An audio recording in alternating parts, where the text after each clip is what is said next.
লোকসভা নির্বাচন মাত্র আর 3 দিন বাকি। ঠিক তার আগে ভোট প্রচারে লাগানো ব্যানারে বারাসাত লোকসভা কেন্দ্রের আইএসএফ দলের প্রার্থীর ছবিতে কাদা লেপে দেওয়ার অভিযোগ উঠল দেগঙ্গায়। দেগঙ্গায় নূরনগর গ্রাম পঞ্চায়েতের 110 নম্বর রামনাথপুর বুথ এলাকায় এই ঘটনায় বুধবার ছড়ালো চাঞ্চল্য।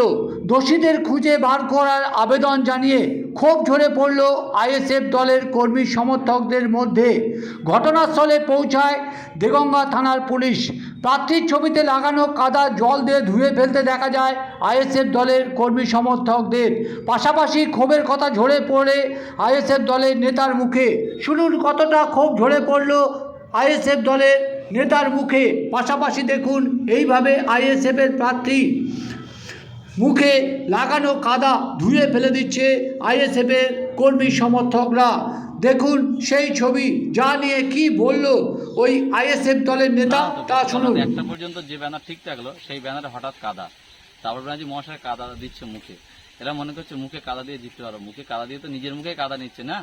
আর এর থেকে বড় কথা, যারা ভাবছে ঝামেলা করবো বা ঝক্কি করবো, এদেরকে বলে রাখা উচিত নন্দনগর পঞ্চায়েত, তার মধ্যে রামনাথপুর গ্রাম, এখানে জিতে আছে আইএসএফ। সুতরাং ভায়োলেন্স করে আপনারা পারবেন না।